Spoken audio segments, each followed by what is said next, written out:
Hello world, Cozzy here with this week's roundup of Geek Movie news. Starting off this week with J.J. Abrams' Star Trek sequel. Now, as I've been saying over the last couple of weeks, shooting was due to start early this year. It's actually started today, and just before shooting, another name was added to the cast. Now, Screen Rant announced yesterday that Joseph Gatt would be joining the cast of this J.J. Abrams Star Trek sequel. Hopefully this is the last piece of the puzzle and that everything's set up and ready to go. And that we see this movie in cinemas as soon as possible. Last week I said don't be surprised if Marvel locked down a screenwriter for Thor 2 ASAP. And they have. They've gone with Saving Private Ryan screenwriter, and that's Robert Rodat. Now, this isn't a rash decision. They've been talking about replacing the original screenwriter and having a new draft of the script, apparently since the start of December, way before Patty Jenkins, the original director, left the project. So this isn't something that they've decided on the spur of the moment. It's something Marvel have been looking at for quite some time. Hopefully this now means that, obviously, it's going to go ahead as scheduled and that filming will start in the summer in London, as I mentioned last week. Collider had an interview with director Joe Carnahan this week about Mark Millar's Nemesis. Now, a couple of things came out of it. Firstly, he actually stated that he has not lost interest in the project. And secondly, he said he's working very closely with Mark Millar on it. Just to give you a quote, he said, Mark Millar and I were talking about Nemesis, and I had mentioned that I think a particularly fantastic Blake Morrow would be Liam Neeson. Now, obviously, nothing's set in stone, but I agree. I think Neeson would be perfect and absolutely fantastic for this role, and hopefully they can tie him down to this project and it can get off the ground. It's been reported this week that the CW has commissioned a pilot episode of a Green Arrow TV series, probably to replace Smallville, which finished last year. Now, so far they've only announced obviously this pilot has been commissioned and that the screenwriters will be the screenwriters involved writing the Green Lantern movie that I wasn't a massive fan of. That's Greg Berlanti and Mark Guggenheim. Also, Fringe writer Andrew Kreisberg will be involved, and that basically no casting news, nothing other than the names of these writers that will be involved with the pilot so far. Hopefully this is just coming from a personal side from me. Hopefully they're going to go with Justin Hartley, who played the Green Arrow in Smallville, giving the DC television universe some sort of interconnectivity in the same way that we see with the Marvel movies leading up to the Avengers. Hopefully if this happens, he will take over the role that he's already played and people recognise him for in this series, and maybe we can see some cameos of Wellens as Superman and other characters that have appeared. Maybe it can even spin off further series. Just a note to the CW and to DC Comics and everyone involved in their television division. This is what people want to see. Some casting news for Disney's adaptation of The Lone Ranger, and Deadline reports this week that James Badge Dale, best known for his part in The Pacific, has been in negotiations to play Dan Reed, Texas Ranger, who is the brother of the Lone Ranger. Now, I've mentioned, obviously, Disney have had some problems with this movie and they've cut the budget down, and now they're just firming up the supporting cast, and obviously this is just another name that's going to be added to that. Hopefully they can get all of these supporting cast roles filled, tied up soon, because it's meant to be going into production in the very near future. Bad news for Avatar fans. Bleeding Cool News actually spoke to John Landau about Avatar 2 this week, and he stated that this is at least 4 years away from going into cinemas. So if you're a fan of the Na'vi and their adventures and their magical trees, then yeah, you're going to have to wait. It looks at least 4 years to see Avatar 2. But as has been stated in the past, we might see 2 and 3 released in close succession, so it might be worth the wait. Heat Vision reports this week that Marcus Nispel will be directing Relativity Media's adaptation of Tim Seeley's horror series, comic book series that is, Hackslash. Now, for those of you who don't know much about this series, it's about a horror movie actress called Cassie Hack.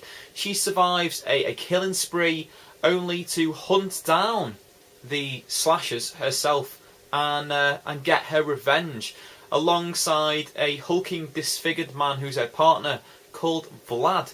Now, it's a really interesting premise, and hopefully it translates well onto the big screen. The good thing is that Nispel is a massive fan and collector of the comic book, so he's going to be treating this with obviously kid gloves. Hopefully it's an accurate adaptation, and it's not the first time he's done slasher flicks, as he did direct the reboot of Friday the 13th and the remake of the Texas Chainsaw Massacre.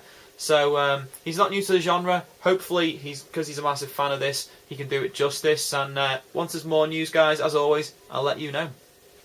It looks like a new generation are going to see a group of screw-ups go through the police academy. That's right, Deadline reports this week that New Line Cinema are looking to reboot the popular comedy franchise. They've signed up Scott Zabilski as director, although no one is set to write the screenplay as of yet, and there's no news on casting.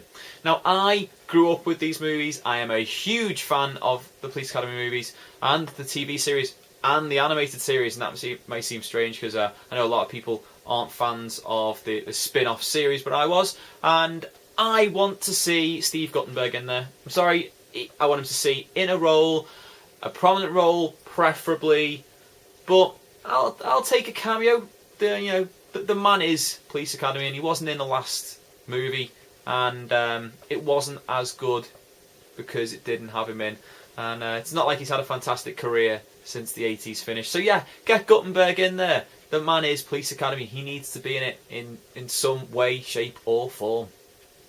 Variety reports this week that Richard Schiff has joined Zack Snyder's Superman movie The Man of Steel as Professor Emil Hamilton. Now, for those of you who don't know, this is a character that's been in the comic books, it's been in the animated series, it's been in the TV series since the late 1980s. He's been an advisor for Superman, he's been a villain, and there's no clear sort of defined role, whether he's going to be one way or the other at the moment in this movie.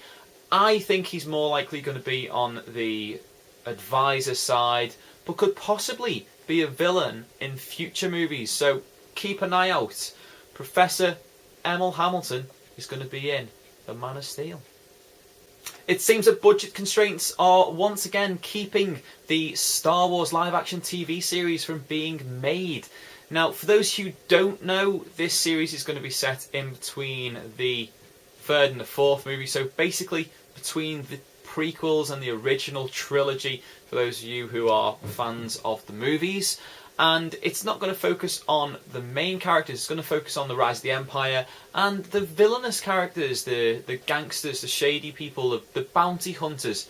Now, although it isn't going into motion anytime soon, 50 scripts of the 100 episodes that have been ordered have been written, so that's waiting there, and it's been given the name Star Wars Underworld. Now, sounds like a good name to me. Obviously, it's going to look at that side of the shady side of the Star Wars universe, and once maybe either technology catches up or more money is put into television, then hopefully we see these stories hitting our small screens rather than our big screens.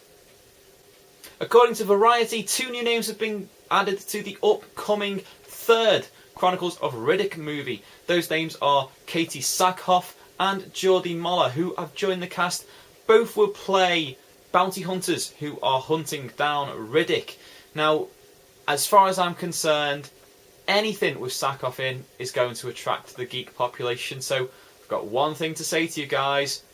Well played, well played. That's a good move. That's going to get some attention. That's going to get some nerdy 14-year-old boys who have not seen or touched a girl in their entire lives to go and see this movie, even if they weren't interested in it in the first place. So, good move.